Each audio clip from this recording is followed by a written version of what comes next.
Link TV presents Mosaic World News from the Middle East. Here are today's top stories. Syria faces diplomatic backlash over Houla Massacre. Angry Egyptian protesters torch Shafiq's campaign headquarters in Cairo. And Israeli administrative detention continues despite prisoners' deal. Mosaic, world news from the Middle East, begins now.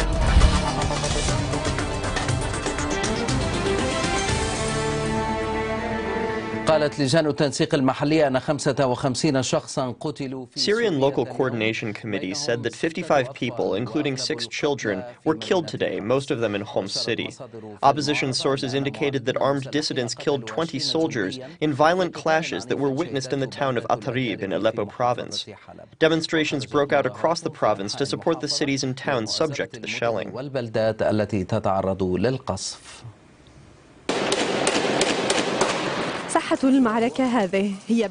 According to activists, this is the battlefield in the residential town of Abyei in Aleppo province, where fierce clashes continued between regime forces and the Free Syrian Army for the second consecutive day. Videos uploaded online showed the impact of the shelling that the town has endured. The Syrian Observatory for Human Rights said that regime forces withdrew from the town to bombard it from a distance.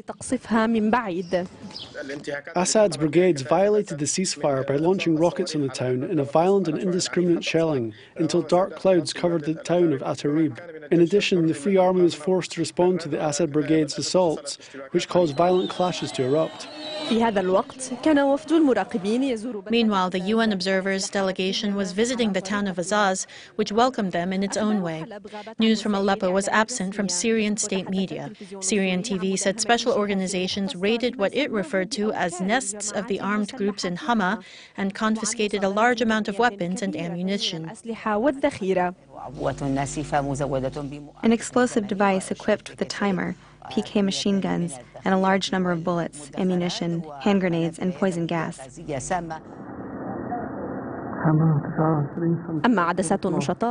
On the other hand, the activist cameras captured scenes of what they said were special organizations carrying out their real mission of raiding and robbing the activists' homes. In Damascus, strikes continued for a second day in certain areas of Old Damascus, such as the neighborhoods of Al-Sana and Shagur and Halbuni in the central parts of the capital. The opposition's Sham news network documented 58 sites on strike in Damascus on Monday. In the neighborhood of Al-Tadamun, hundreds have come out to a funeral for Mohammed Farah, a child who was killed by the gunfire of security forces, according to activists.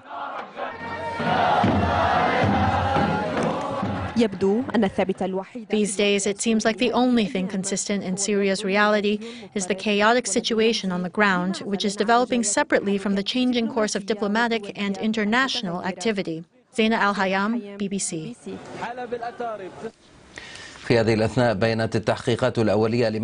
In this context, the Geneva-based UN Office of the High Commissioner for Human Rights said that in its preliminary investigations, at least 20 of the victims in the Houla Massacre, which took place last Friday, were killed in artillery shelling. The preliminary reports added that the remaining victims, including children, were executed nearby.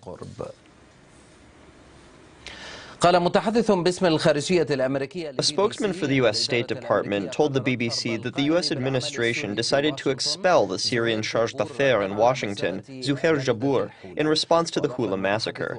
The spokesman added that this decision was made in coordination with allied countries, affirming that the United States holds the Syrian government responsible for this massacre. French President François Hollande announced the expulsion of the Syrian ambassador in Paris on account of the Houla Massacre. Australia also announced that it has requested the chargé d'affaires, as well as other diplomats in the Syrian embassy in Canberra, to leave Australia within 72 hours. As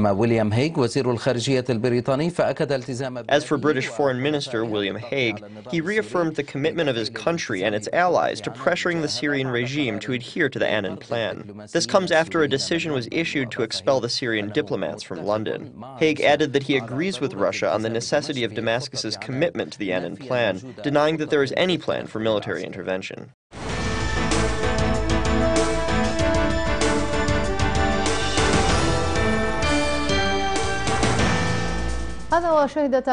Egyptian cities witnessed protests against Ahmed Shafiq's qualifications in the runoff round.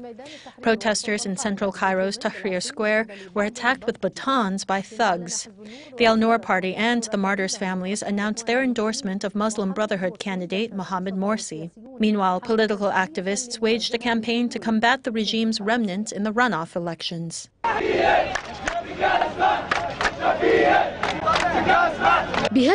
With these slogans, Egyptians took to the streets to express their anger towards presidential candidate Ahmed Shafiq, who is participating in the runoff round and possibly becoming Egypt's first president after the revolution.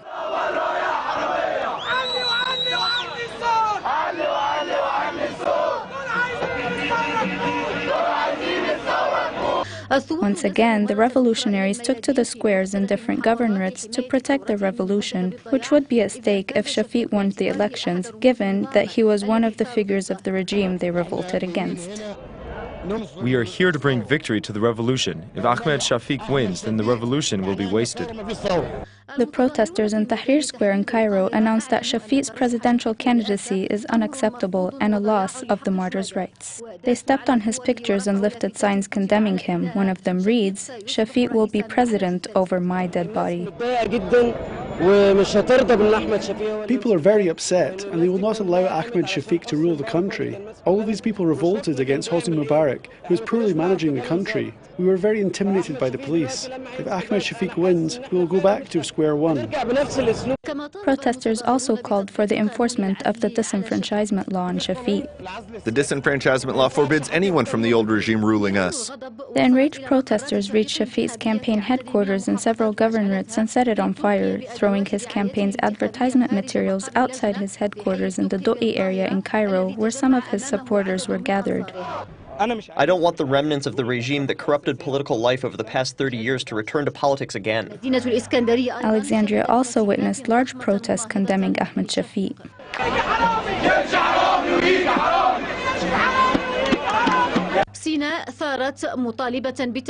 Sinai revolted, calling for enforcing isolation on Shafiq.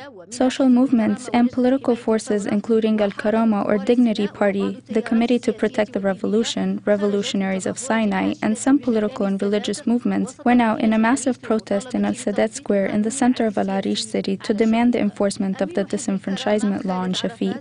Khaled Arafat, Al-Karama Party's founder in Sinai, announced the organization of protests to activate the disenfranchisement law on Shafiq. The Revolutionary Socialists Organization in Egypt called for establishing a national front to challenge Shafiq, who they described as a candidate for the military council and the dissolved National Democratic Party. They considered his victory a severe loss to the revolution and a strong blow to its gains. Political activists in Fayoum organized a campaign to warn citizens of Egypt's return to the former regime's rule if they elect regime's remnant Ahmed Shafiq. Losing candidate Abdelmenam Abul Futuh called for excluding Shafiq in implementing the disenfranchisement law. He considered the Supreme Electoral Commission's decision to reject the appeals a further deterioration of the situation. Candidate Khaled Ali, who initiated an open sit-in in Tahrir Square until Shafiq is excluded from the runoff round, asserted that the elections were rigged in Shafiq's favor. He called for forming an independent judicial committee to revise the vote counting process.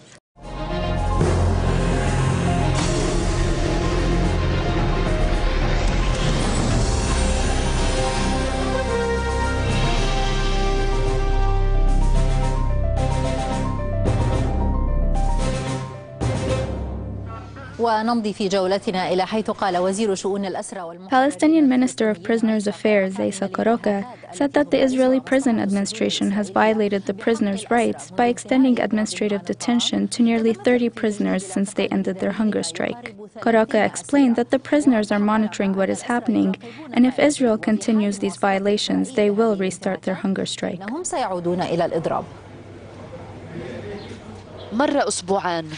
A week has passed, and the mother of prisoner Awad al-Saidi is still waiting to visit her son, who's cooped up in a solitary confinement cell in the Israeli Bir Sheva prison. He's continuing with his hunger strike for the 45th consecutive day. In violation of the agreement to end the prisoner's hunger strike, Awad al-Saidi's jailers have not let him out of his cell, and his family in the Gaza Strip has not been allowed to visit him. The families of the prisoners are also concerned for prisoner Mahmoud Sirsak, who's been on a hunger strike for 75 days and is now confined in the hospital of Ramla prison. Small events continue in solidarity with the prisoners, who confirm that the prison administrations are violating the provisions of the agreement. He is incommunicado, and we are here in another prison, another solitary confinement in the Gaza Strip. My heart is with him, and I tell him, Awad, everyone is abandoning you, except for me. Your mother is the only one who is sobbing for you. He needs to always remember that no one is worried about him. People just don't care. Nobody cares about him but me. According to the agreement brokered by Egypt to end the prisoners' hunger strike, administrative detention cannot be extended unless new information is obtained, all prisoners must be let out of solitary confinement, and families in Gaza must be allowed to visit their children.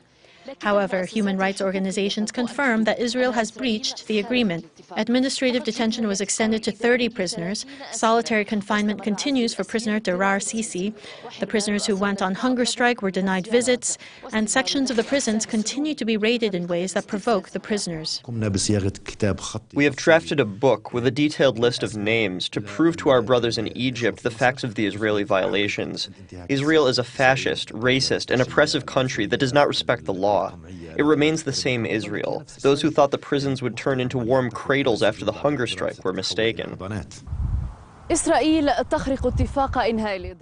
is violating the agreement that ended the hunger strike, a beautiful slogan from officials and human rights advocates. But this alone will not benefit the prisoners, who only seek a dignified life through mobilizing their people. They're spending their youth behind the occupation's prison bars for their people's freedom. Javara Al-Buderi, Al Jazeera, from in front of Ofer military prison, west of occupied Ramallah.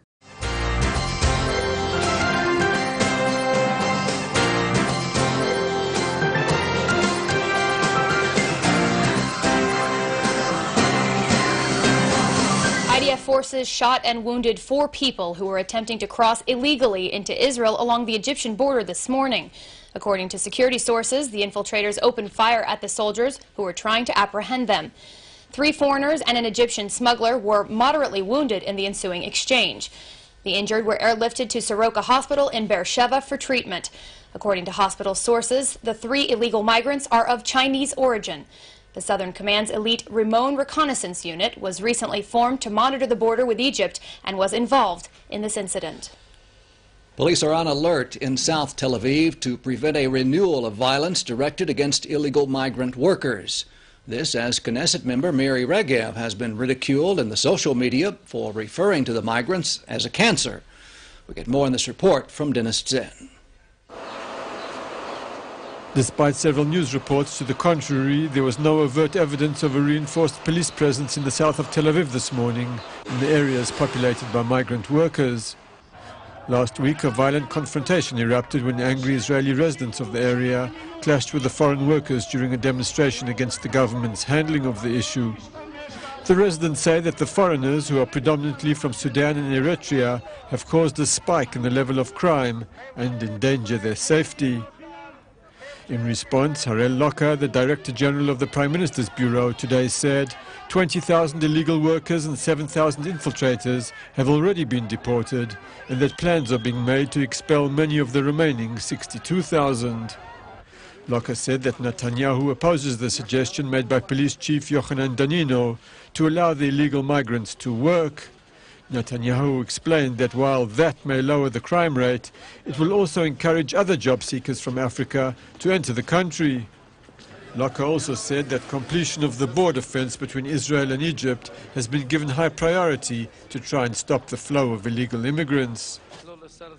Meanwhile, the controversy rages over the recent statements made by Likud MK Miri Regev about African immigrants. Regev was slammed for calling the community a cancer and has since issued an apology for her comments. Now the Likud lawmaker has filed her own complaint with the Knesset after an image of her dressed in a Nazi uniform was posted to the Facebook social networking site. Regev said that she considers the Facebook photo a severe incitement against herself. Dennis Zinn, Abyei News. In the wake of talks with world powers, Iran is now saying that the West should accept its nuclear program as peaceful in exchange for reduced uranium enrichment.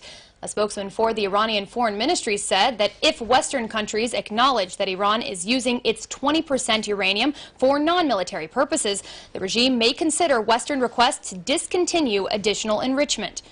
This apparent flexibility comes just one day after Tehran defiantly announced plans to build another nuclear facility at Bushehr.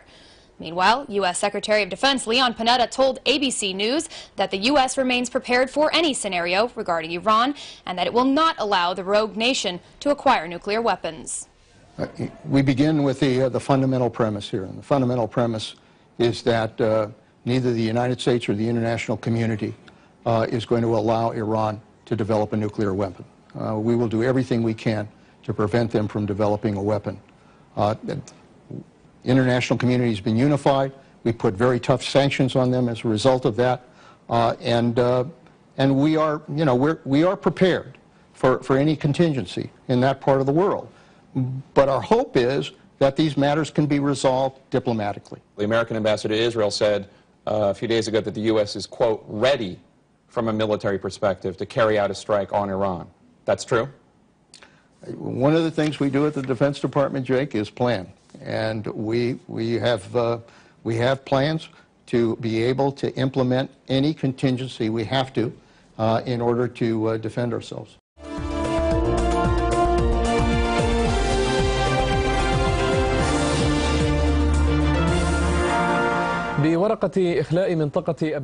With the withdrawal of both countries' troops, talks between Sudan and South Sudan were launched today in Addis Ababa after a 2-month delay. Sudan said it will begin withdrawing its forces from the oil-rich Abyei region, as mandated by the UN Security Council resolution issued in the middle of the month.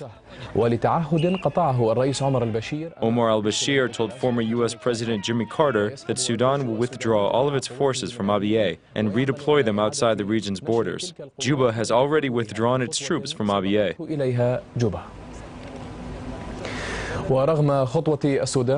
Despite the plan to withdraw from Abyei, the mistrust that exists between the two sides will likely undermine any international efforts aimed at bridging the gap between them, according to observers. From Al-Khartoum, Sami Al-Shinawi has the details.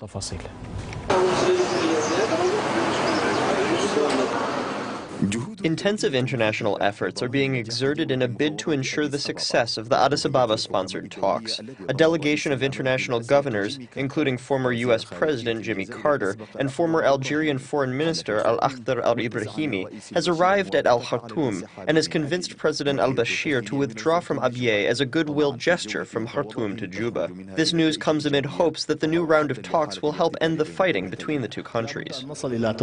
We must reach an understanding. In order to reach this understanding, they must work to preserve the interests of both nations. They also need to be reasonable. They must refrain from supporting the armed movements and undermining Sudanese national security.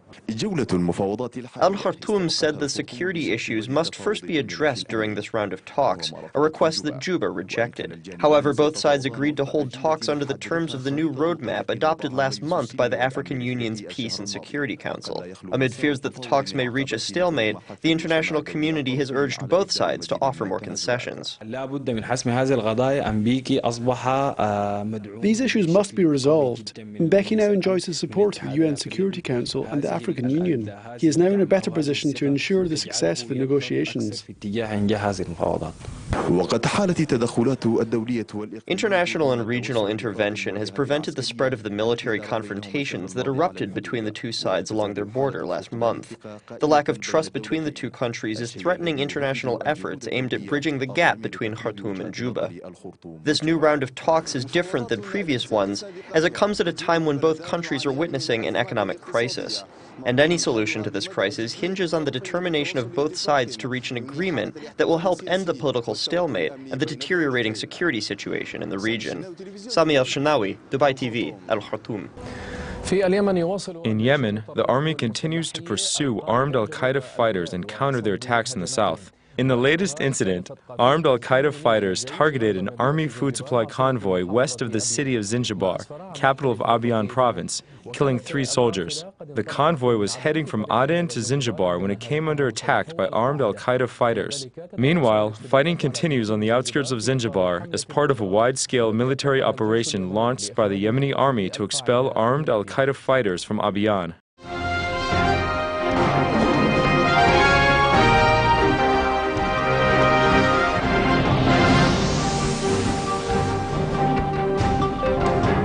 The United Nations described the economic situation in Yemen as tragic, as half of its population lives below the poverty line.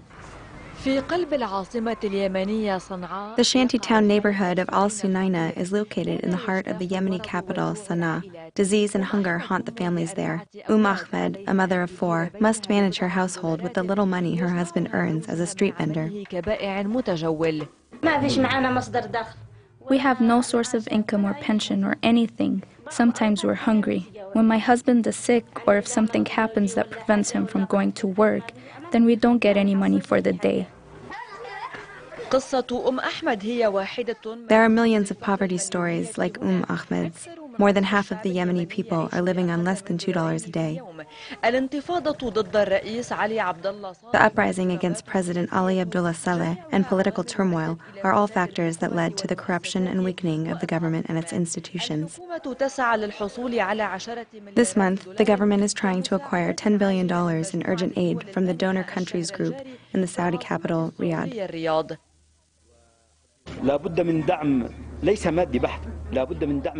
There must not only be financial support, but strong political endorsement as well, and high-level logistical help in order to deliver these resources, and to neutralize, not to exclude, but to neutralize those parties that reject change.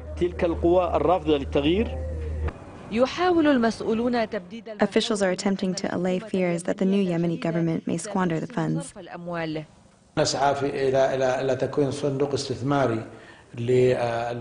We are trying to establish a base for investment for our supporters, headquartered in Yemen. It will cooperate directly between the donors and the ministries of finance and planning. Amid the government's promises to pay attention to their priorities, the Yemeni people are hoping to receive tangible benefits from the aid. In the framework of a campaign called Boycott the Occupation, Ramallah organized an open solidarity day with events and activities that stress the campaign's demands to economically and culturally boycott the occupation. It also aims to encourage national industry by proving that our products are a better alternative. The Boycott the Occupation Day comes in the framework of a series of events that we're organizing in this campaign. It aims to raise awareness for the academic, cultural, and economic boycotts to children and youth and the entire Palestinian society. We stress the demands of the campaign to boycott the occupation in all forms. Today's open event comes as part of the national cause, much like the commemoration of the Nakba, or solidarity with the prisoners.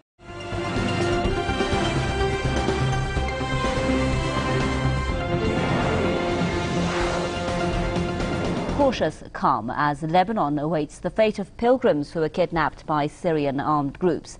They were abducted as they were making their way back from a pilgrimage in Iran. Mariam Saleh reports from Beirut. Lebanese people are still waiting for any news on 11 missing men who were kidnapped in Syria. Despite conflicting reports emerging in the media, the families of the kidnapped pilgrims have not lost their hope. The first few days we were told we would hear good news, and every hour they tell us that the issue has been resolved and they would be released.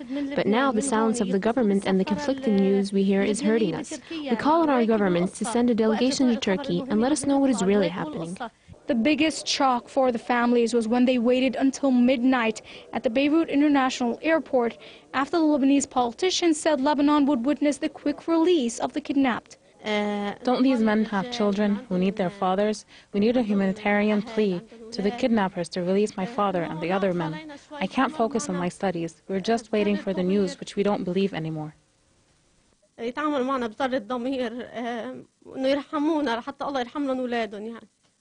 Earlier, a Syrian opposition group called Al-Ahrar Party said it was mediating the release of the kidnapped pilgrims. What is known for a fact is that the kidnappers are affiliated with the Syrian armed rebels and have their contacts with all of Turkey and Qatar. The families of the victims blame the Lebanese government for not taking a more serious stance in this regard and not exerting up all their diplomatic efforts with both Turkey and Qatar. Member of the Lebanese parliament Qasim Hashim told Press TV that all elements of the Lebanese government and even the differing politicians are making all efforts to secure the safe release of the pilgrims while keeping the operation secret.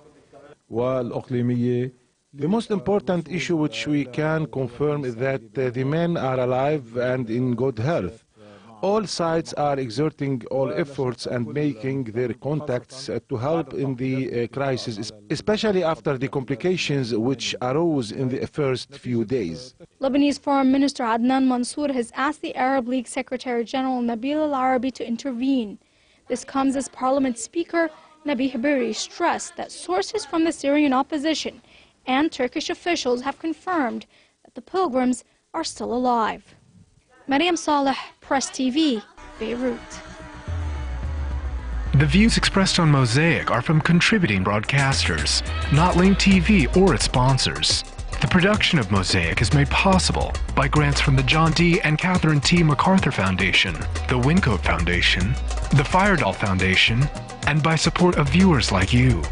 Thank you. Watch Mosaic World News online. Stay up to date with breaking news, read our blog, get transcripts of past shows and more at linktv.org/mosaic.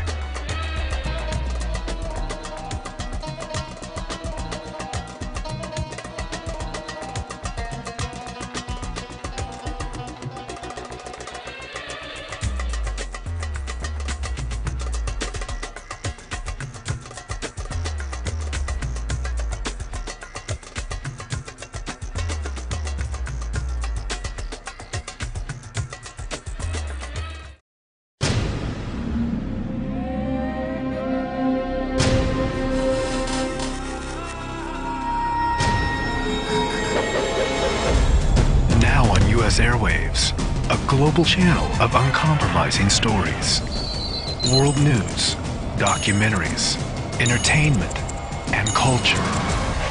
Link TV, connecting you to the world. For more information, visit linktv.org.